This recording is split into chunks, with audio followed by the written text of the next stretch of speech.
Hello children, आज moral science में हम चैप्टर नंबर 16 पढ़ेंगे और समझेंगे। इस चैप्टर का नाम है घमंडी पत्थर। क्या नाम है चैप्टर का? घमंडी पत्थर। घमंडी मतलब होता है प्राउडी, मतलब अहंकारी। जिसको अपने ऊपर अहंकार होता है उस व्यक्ति को हम बोलते हैं घमंडी। और पत्थर मतलब होता है स्टोन।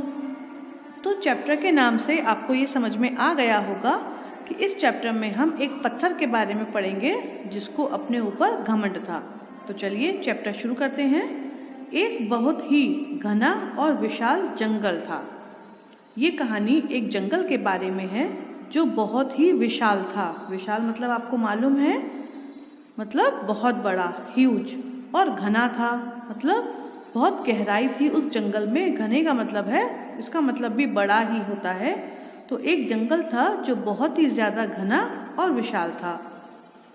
कई तरह के पशु पक्षी उस जंगल में रहते थे। अब जंगल था तो जंगल में जानवर, चिड़िया सब रहते हैं। तो उस जंगल में भी कई तरीके के पशु और पक्षी रहते थे। इस जंगल की खास बात यह थी कि उसमें तरह तरह के खूबसूरत पत्थर पाए जाते थे। हर जंगल में पशु पक्षी होते हैं, तो इस जंगल में भी थे। लेकिन इस जंगल की जो खास बात थी, जो स्पेशलिटी थी, वो क्या थी कि इस जंगल में अलग अलग तरीके के खूबसूरत पत्थर थे। जंगल में पेड़ पौधे होते हैं और क्या होता है, पत्थर होते हैं, मिट्टी होती हैं, जड़ी बूटियां होती हैं। तो इस जंगल में अलग अलग तरीके के खूबसूरत पत्थर मिलते थे। कई मूर्तिकार इस जंगल में आते थे। अब पत्थर जो थे वो किसी न किसी काम तो आते थे। तो पत्थर को लेने के लिए कई मूर्तिकार इस जंगल में आते थे। मूर्तिकार कौन होता है? जो पत्थरों से या किसी दूसरी चीज से मूर्तियों को बनाता है। कुछ मूर्तियां पत्थर की होती हैं, कुछ मिट्टी की होती हैं, कुछ मूर्तियां मेटल की भी बन जाती हैं। तो ऐसे कई मूर्तिकार थे जो इस जंगल में आते थे और अपनी जरूरत के हिसाब से पत्थर ले जाते। और जैसा पत्थर उनको चाहिए होता था वो अपने हिसाब से, जिस प्रकार के पत्थर की उनको नीड होती थी, जरूरत होती थी, उसको जंगल में से ले जाते थे। फिर उन्हें सुंदर सी मूर्ति का रूप देकर बाजार में बेचकर अपनी आजीविका चलाते थे। जंगल में आए, अपनी ज़रूरत के हिसाब से पत्थर को ले गए अपने घर पर। वहाँ पर उस पत्थर को एक मूर्ति का आकार दिया, छेनी हथौड़ी से या अपने औजारों से। और जब मूर्ति पूरी बनकर तैयार हो जाती तो उसको बाजार में बेचकर अपनी आजीविका, मतलब अपना जीवन यापन करते थे। जो मूर्ति बनाई उसको बेचकर पैसे मिलते थे और फिर अपने घर का खर्च चलाते थे। ऐसे कई मूर्तिकारों के लिए यह जंगल स्वर्ग समान था। तो ऐसे ही कई सारे मूर्तिकार थे जो इस जंगल को अपने लिए स्वर्ग मानते थे, क्योंकि जिस प्रकार के पत्थर की उनको जरूरत पड़ती थी उस हर प्रकार का पत्थर इस जंगल में उनके लिए मौजूद था।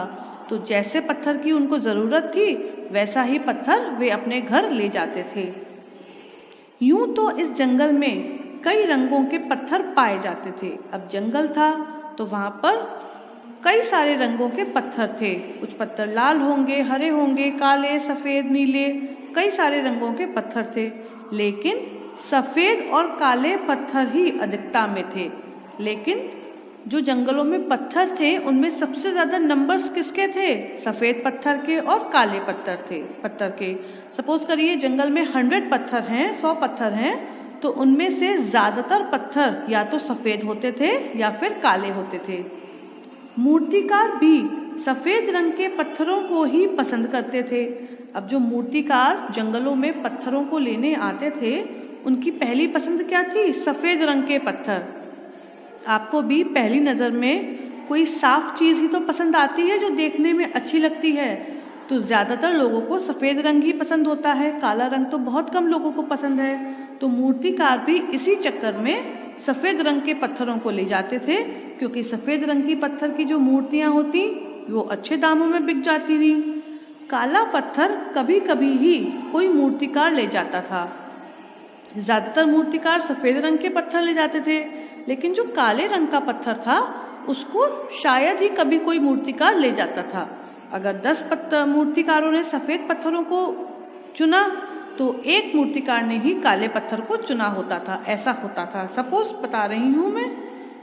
ये देखिए यहाँ पर आपको दिख रहा है, ये जंगल का एक सीन है। यहाँ पर पत्थर रखे हुए हैं और ये सारे मूर्तिकार पत्थरों को चुन रहे हैं अपने हिसाब से।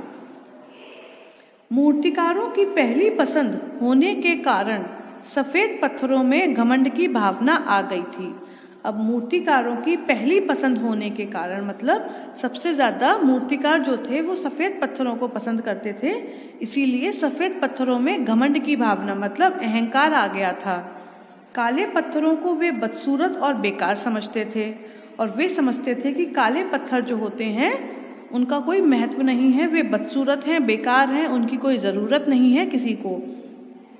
जब किसी चीज़ की हमको बहुत ज़्यादा ज़रूरत होती है तो हमको लगता है कि उसके बिना हमारा काम नहीं चलेगा और दूसरी चीज़ हमें बेकार लगने लगती हैं। तो सफ़ेद पत्थरों को भी यही महसूस होने लगा, क्योंकि ज़्यादातर मूर्तिकार सफ़ेद पत्थरों को ले जाते थे तो उनको क्या लगता था कि जो काले पत्थर हैं वे बदसूरत हैं और बेकार हैं, इसीलिए कोई मूर्तिकार उनको नहीं लेकर जाता था। इसीलिए वे अक्सर उनका अपमान करते।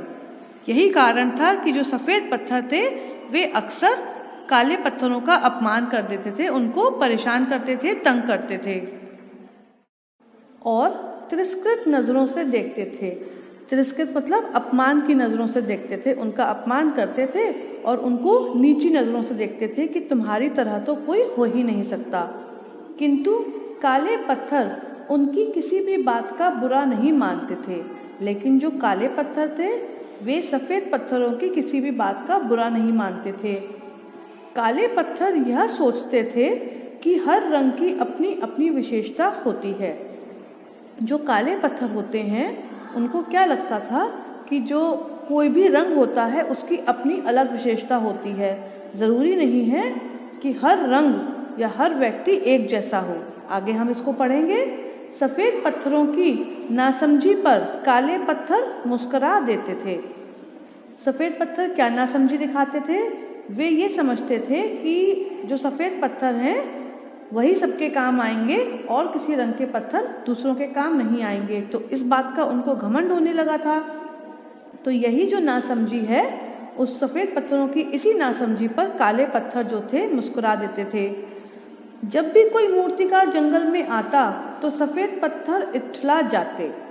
जैसे ही कोई मूर्तिकार जंगल में पत्थर लेने के लिए आता था तो सफ़ेद पत्थर अपने आप पर इठला जाते थे, मतलब उनको इतनी खुशी होती थी और वे नाचने गाने लगते थे, इतराने लगते थे और काले पत्थरों को चिढ़ाने लगते थे। काले पत्थरों को कैसे चिढ़ाएंगे?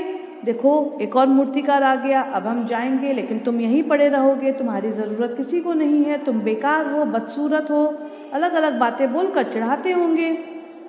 लेकिन हर दिन एक समान नहीं होता। ये बात तो हम सभी जानते हैं कि किसी भी व्यक्ति के जीवन में या किसी के भी जीवन में हर दिन एक समान नहीं होता। एक दिन कई मूर्तिकार जंगल में आए।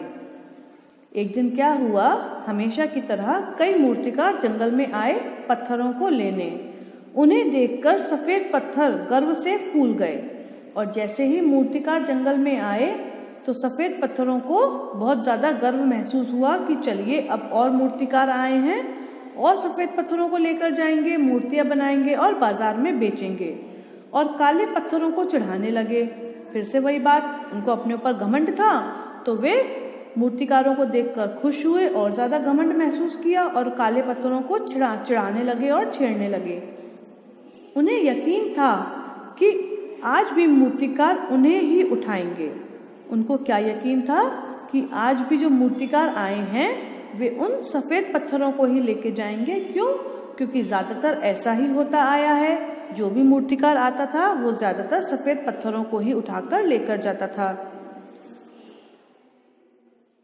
लेकिन ये क्या हो गया? सारे मूर्तिकार आज काले पत्थर ही उठा रहे हैं। लेकिन भाई आज ये क्या हो गया कि जो भी मूर्तिकार जंगल में आ रहा है उसने क्या किया है, वह काले पत्थरों को ही उठा रहा है। सफ़ेद पत्थरों पत्थर यह सब अचरज से देख रहे थे। सफेद पत्थर को कोई नहीं उठा रहा था। जितने भी मूर्तिकार थे सब क्या कर रहे थे? काले पत्थरों को उठा रहे थे। तो ये बात सफेद पत्थर जो थे अचरज से देख रहे थे, मतलब आश्चर्यचकित होकर देख रहे थे। उनको अचंभा हो रहा था कि ऐसा क्या हो रहा है। एक के बाद एक कई मूर्तिकार आए। एक के बाद कई सारे मूर्तिकार आए और काले पत्थरों को उठाकर ले गए। और जितने भी मूर्तिकार आए, जैसा कि मैंने अभी बताया, सबकी पसंद क्या थी आज? काले पत्थर। सफेद पत्थरों को कोई पूछ नहीं रहा था। लेकिन सफेद पत्थर जो थे वो सफेद पत्थरों को कोई नहीं पूछ रहा था, उनको कोई उठा ही नहीं रहा था, उनकी तरफ कोई देख ही नहीं रहा था। यह सब देखकर सफेद पत्थरों का घमंड चकनाचूर हो गया।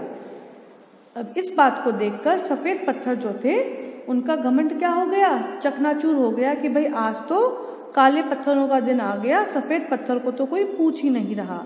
ऐसा होता है ना कि एक क्लास में सारे बच्चे एक ही IQ लेवल के तो नहीं होते। किसी बच्चे को कोई चीज़ पसंद होती है, किसी को दूसरी चीज़ पसंद होती है। लेकिन हम लोग क्या करते हैं? सब बच्चों से कहते हैं पढ़ो पढ़ो पढ़ो। लेकिन ये भी हो सकता है कि दूसरा बच्चा जो पढ़ने में कमज़ोर है वो किसी और चीज़ में होशियार बच्चे से आगे निकल जाए। इट हैपेंस ना। उधर काले पत्थरों में उनकी पूछ होने के बावजूद घमंड की भावना नहीं थी। अब आज काले पत्थरों की पूछ हो रही थी, मतलब सभी मूर्तिकार काले पत्थरों को लेकर जा रहे थे। इसके बावजूद, ऐसा होने के बावजूद काले पत्थरों ने अपने आप पर घमंड नहीं किया कि देखो आज तो हमारा दिन आ गया, सब हम ही को लेकर जा रहे हैं। नहीं, काले पत्थरों में घमंड की भावना नहीं थी और ना ही वे सफ़ेद पत्थरों को चिढ़ा रहे थे और ना ही वे ऐसा कर रहे थे कि सफ़ेद पत्थरों को परेशान कर रहे थे। देखो आज तो सब हमको ही ले जा रहे हैं, तुमको कोई नहीं पूछ रहा, तुम गंदे हो, तुम बेकार हो, तुम किसी काम के नहीं हो। नहीं, काले पत्थरों की मौनता और सादगी से सफ़ेद पत्थरों को एहसास हो गया कि हर चीज़ का अपना अपना महत्व होता है। काले पत्थरों में घमंड की भावना नहीं आई तो उनकी मौनता मतलब शांति, वे कुछ नहीं बोल रहे थे, और सादगी मतलब सिंप्लिसिटी। तो इन दोनों चीज़ों को देखकर सफ़ेद पत्थरों को ये एहसास हो गया कि हर चीज़ का अपना महत्व होता है। भगवान ने जो भी चीज़ बनाई है ज़रूरी नहीं है कि हर समय हर चीज़ का कोई काम हो, कोई महत्व हो। हर चीज़ का अपना एक अलग महत्व होता है। कभी हम अच्छे कपड़े पहनते हैं, लेकिन होली पर हम पुराने कपड़े भी तो पहनते हैं। ऐसा तो है नहीं कि होली पर भी हम अपनी नई फ्रॉक निकाल कर पहन लेते हैं। तो हर चीज़ का अपना एक महत्व होता है। सफ़ेद पत्थर खूबसूरत ज़रूर होते हैं। सफ़ेद पत्थर जो होते हैं वे खूबसूरत तो ज़रूर होते हैं, किंतु यह मतलब नहीं कि हमेशा उन्हीं की ज़रूरत पड़े। लेकिन ऐसा नहीं है कि हमेशा हर इंसान को सुंदर और अच्छी चीज़ों की ही ज़रूरत पड़े। यहाँ पे सफ़ेद पत्थर मतलब क्या है? सुंदर और अच्छी चीज़ें। और काला पत्थर मतलब क्या है? कम सुंदर और कम अच्छी चीज़ें। तो ऐसा तो नहीं है कि हमेशा हमको सुंदर और अच्छी चीज़ें ही चाहिए होती हैं। सफ़ेद पत्थर सख्त भाव से काले पत्थर को देख रहे थे। सफ़ेद पत्थर जो थे वे सख्त भाव से मतलब एकदम तनकर काले पत्थरों को देख रहे थे। उन्हें अपनी गलती का एहसास हो चुका था। जो सफ़ेद पत्थर थे उनको अपनी गलती का एहसास हो चुका था कि अभी तक उन्होंने जो काले पत्थरों के साथ किया वो गलत किया, उनको ऐसा नहीं करना चाहिए। तभी तो उनके सिर झुके हुए थे। इसीलिए तो सफ़ेद पत्थर थे शर्म के मारे अपना सर झुकाए हुए खड़े थे। अब मैं आपको एक बात और बताती हूँ। अभी जैसा कि मैंने बताया कि कुछ बच्चे पढ़ाई में अच्छे होते हैं और कुछ बच्चे खेलकूद में अच्छे होते हैं। तो ज़रूरी नहीं है कि जो बच्चे पढ़ाई में अच्छे नहीं हैं वे अपने जीवन में तरक्की नहीं कर सकते। ऐसा नहीं है, हमें कभी उनको अंडर एस्टिमेट नहीं करना चाहिए। हमें हमेशा हर किसी को प्रोत्साहित या फिर एनकरेज करना चाहिए। क्यों? क्योंकि ज़रूरी नहीं है कि पढ़ने वाला बच्चा ही होशियार हो। जो बच्चा नहीं पढ़ रहा या जिसका काम अच्छा नहीं आ रहा वो भी होशियार हो सकता है, लेकिन दूसरी चीज़ में। ठीक है, तो इस कहानी से हमें क्या शिक्षा मिलती है? प्रकृति में प्रत्येक वस्तु का अपना एक अलग महत्व है। मैंने अभी आपको बताया भगवान ने जितनी भी चीज़ें प्रकृति में दुनिया में बनाई हैं उसका अपना एक अलग महत्व है। ये नहीं कि हमको हर समय हर चीज़ की ज़रूरत पड़ेगी। आज हमको जिस चीज़ की ज़रूरत है कल हमको उसकी ज़रूरत ना हो, ऐसा होता है ना। तो ये था आपका चैप्टर नंबर 16 घमंडी पत्थर। Good bye.